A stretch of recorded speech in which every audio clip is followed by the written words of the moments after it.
रुक जाए, कोई काम बीच में पड़ा रह जाए तो फिक्र क्यों करना। संत कहते हैं फिक्र क्यों करे, जिक्र करे सो बार। काम रुक गया तो ठाकुर जी ने कुछ सोचा हुआ कि अभी भजन कर लो, अभी कथामृत नहीं, अभी नामामृत गा लो, अभी नाम का अमृत पी लो।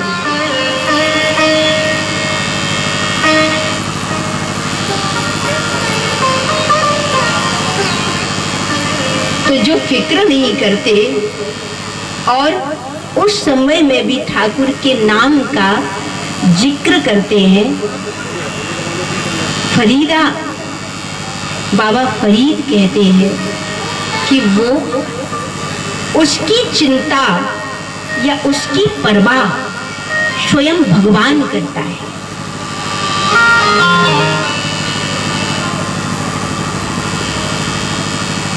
तो जीवन का तो भरोसा नहीं है, कब क्या आ जाए, कब क्या हो जाए, कब कौन सी आपदा आ जाए, कौन सी विपदा आ जाए, कौन सी रुकावट आ जाए, कौन सा अवरोध आ जाए। तो ठाकुर जी को तो मनाते रहो, प्रार्थना उसकी करते रहो, उसके नाम को गाते रहो, क्योंकि वही सार है, उसी में सामर्थ्य है। परम सामर्थ्य से युक्त जो परमात्मा है उसके लिए क्या असंभव है।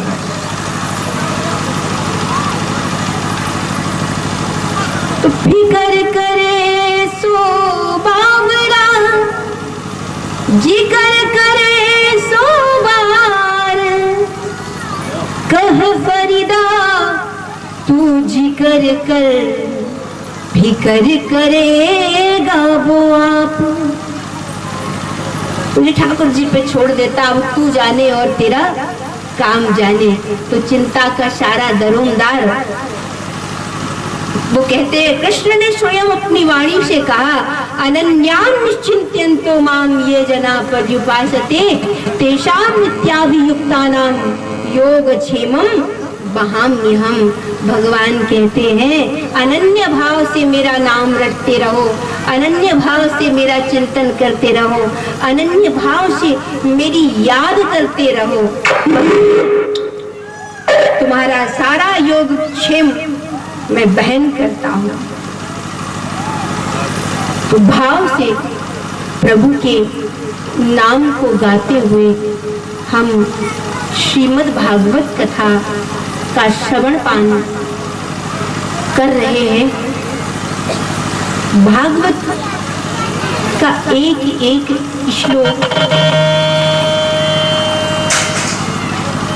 अमृत से भरा हुआ है।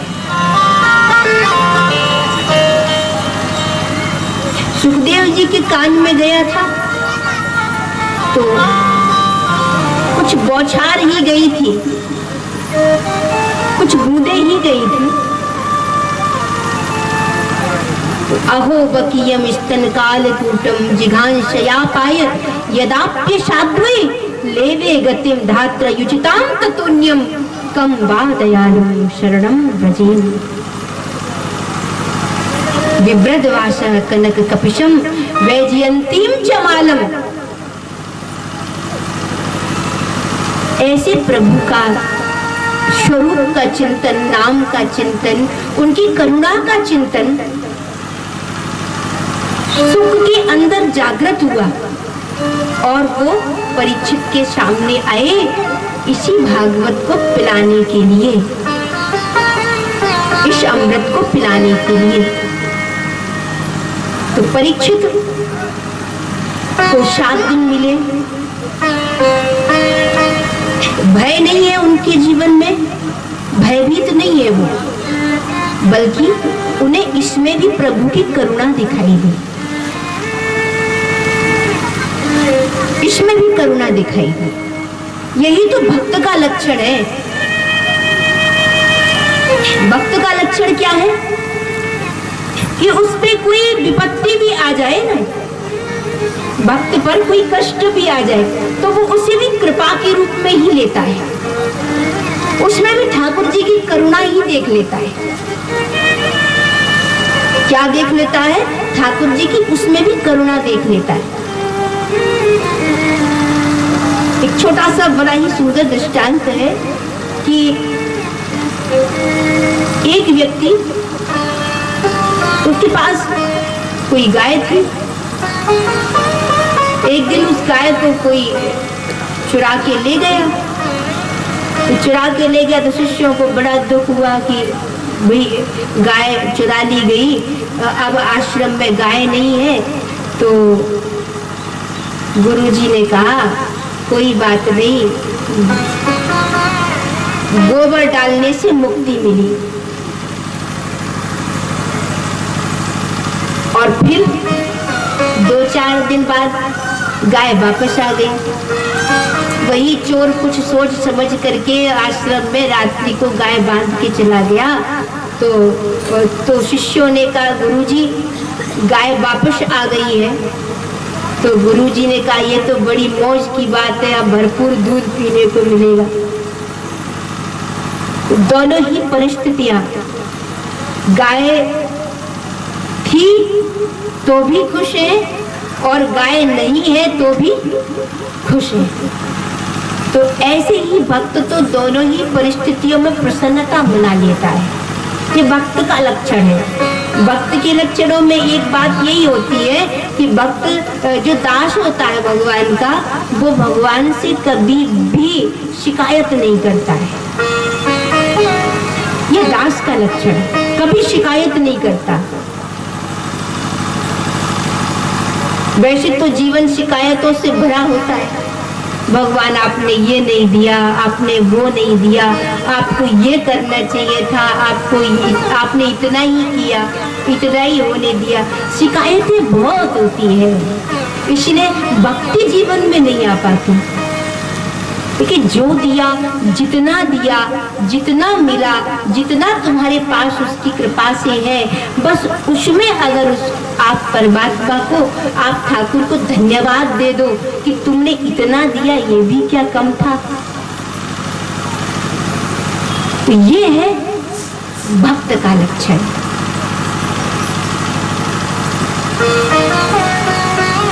नवम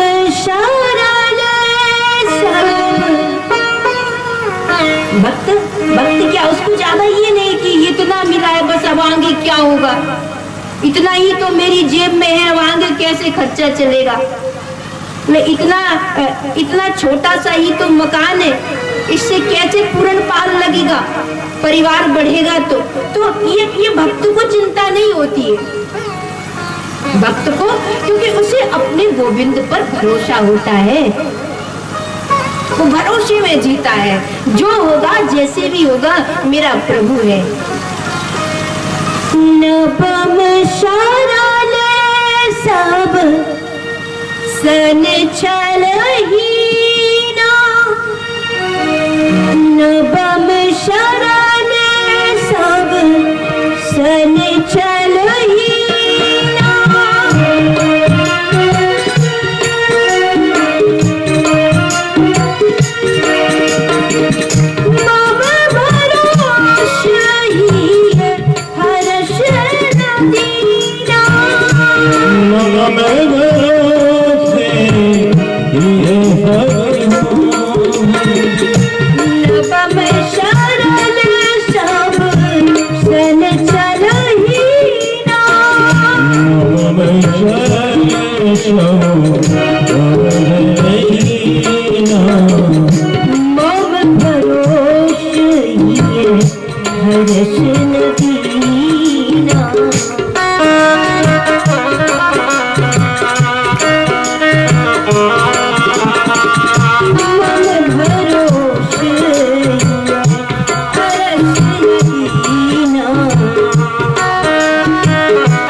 रखता है, हर परिस्थिति में रखता है, हर समय रखता है, संपदा में, विपदा में, हर समय, सुख में, दुख में, हानि में, लाभ में, जो हर समय उसको उस एक हरि के लिए जिसके हृदय में भरोसा है, वो है भक्त।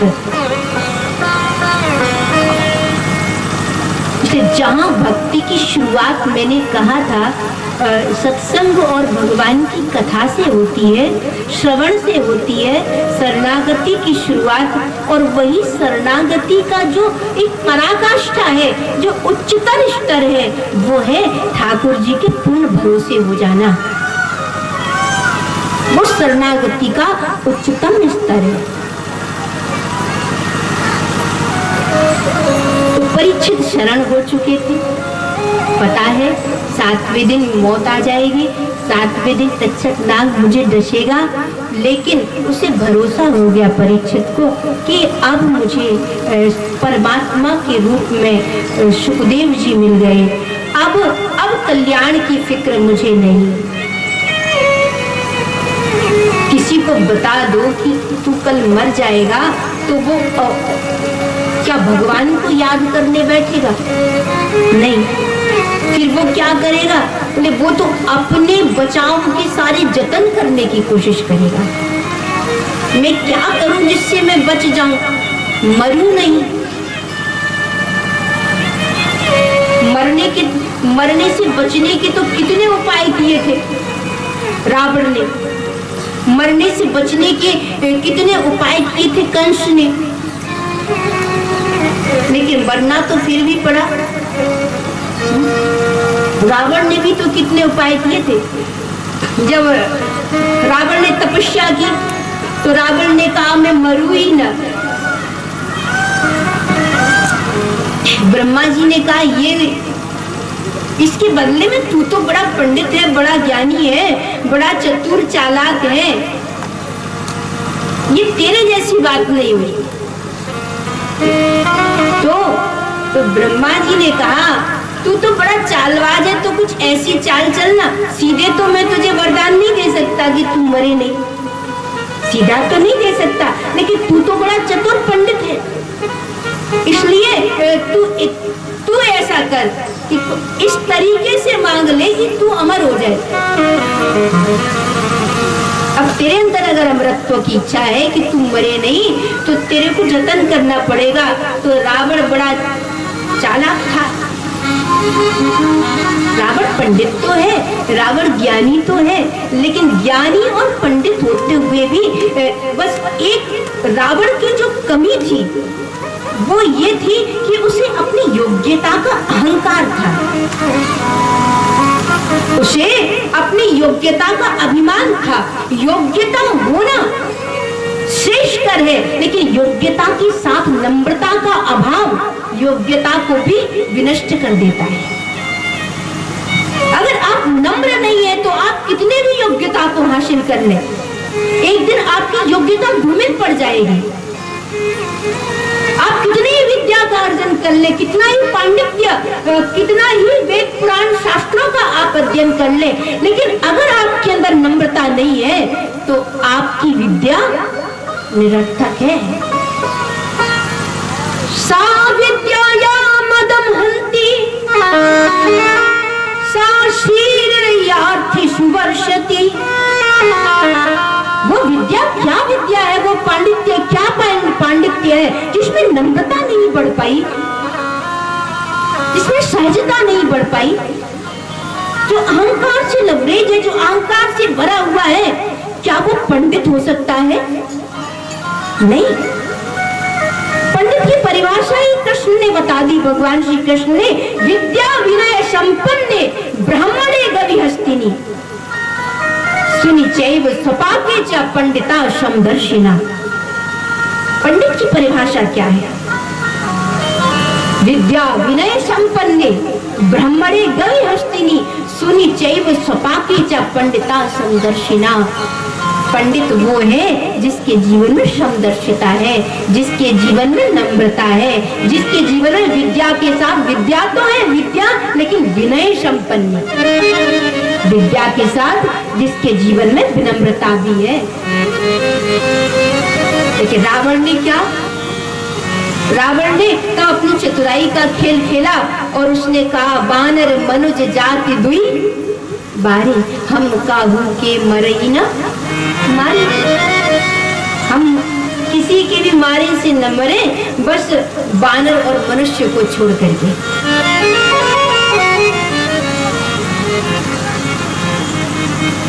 और जब रावण ने सर काट काट कर हवन कुंड में डाले थे ना, तो रावण हवन कुंड में अपने ही सरों को जलते हुए देख रहा था। हवन कुंड में रावण अपने सर काट काट कर डाल रहा था, और सर काट कर डालते हुए जब उसने हवन कुंड में देखा तो उसने एक मस्तक उठा करके देखा, तो उसमें लिखा था कि इसकी मृत्यु मनुष्य के हाथों होगी। ये देखते ही रावण अट्टहास करके हंसा। मेरी मृत्यु और मनुष्य के हाथों? विधि के अंक लिखे निज भाला, जो विधाता के लिखे लेख उसने अपने उस कटे हुए मस्तक पर जो हवन कुंड में डाल दिया था, उसमें उसने पढ़ लिया। इतना चतुर पंडित था रावण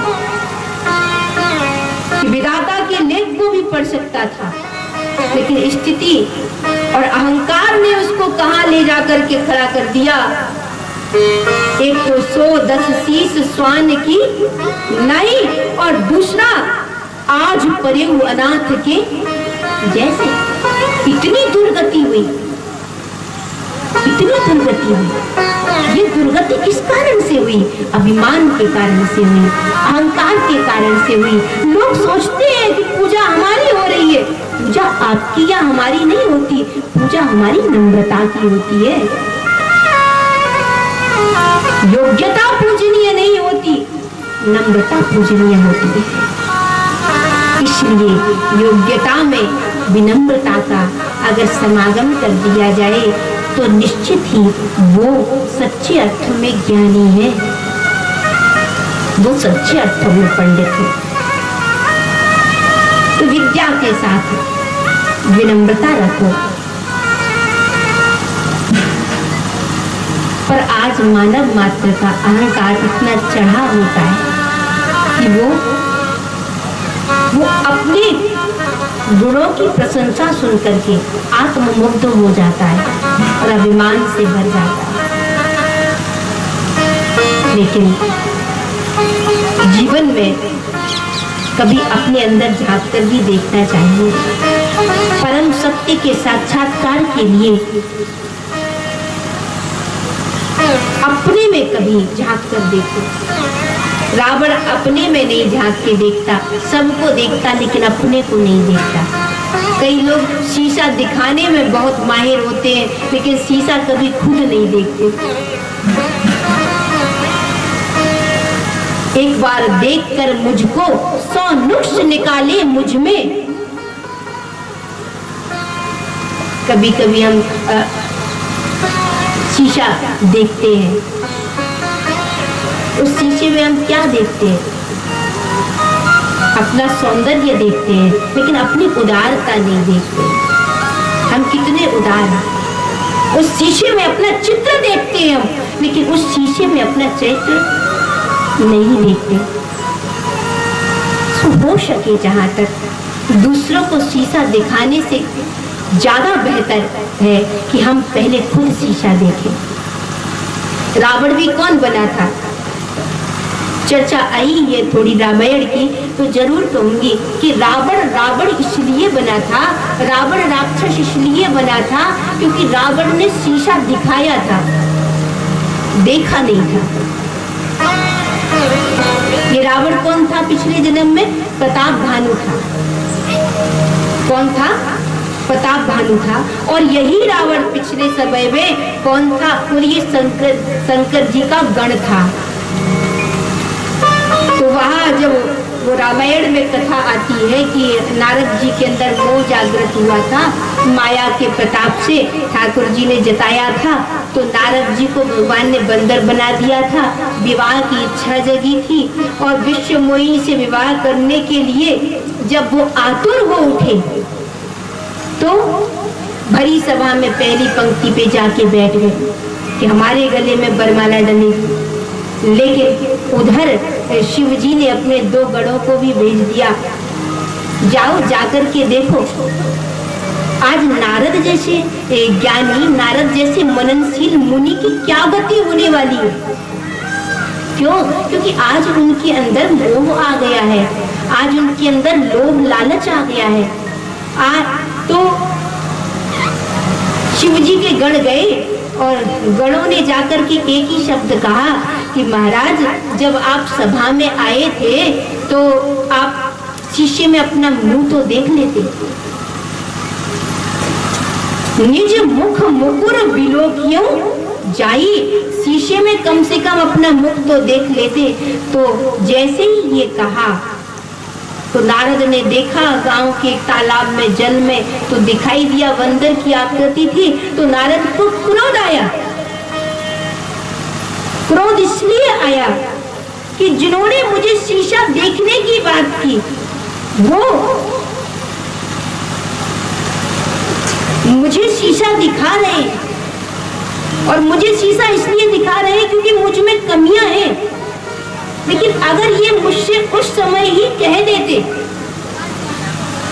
कि महाराज ये कमी है और मुझे एकांत में ले जाकर के बता देते तो कम से कम आज मेरी जग हंसाई तो न होती। और परिणाम क्या हुआ कि जिन शिव जी के गणों ने ये कहा कि निज मुख मुकुर विलोकियों जाई, अपना मुख जाके शीशे में देखाओ, तो तिलमिला उठे नारद जी और श्राप दे दिया, जाओ तुम दोनों राक्षस हो जाओ। क्यों? क्योंकि तुमने मुझे तो शीशा दिखा दिया लेकिन तुमने स्वयं शीशा नहीं देखा। अगर तुम खुद भी शीशा देखते तो जगत में हमारी हंसाई न करते,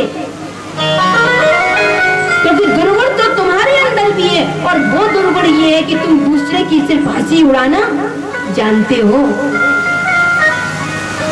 तो यही जीवन में होता है, हम अपने में कभी झांक कर नहीं देखते, हम सदा दूसरों को शीशा दिखाते हैं, लेकिन जो स्वयं शीशा देखते हैं वही दूसरे को शीशा दिखा सकता है। जब तक आपने खुद शीशा नहीं देखा, जब तक आपने स्वयं आत्मदोषों का दर्शन नहीं किया और उन आत्मदोषों को दूर करके आप प्योर नहीं हुए, तब तक आप दूसरे को शीशा दिखाने की योग्यता नहीं रखते।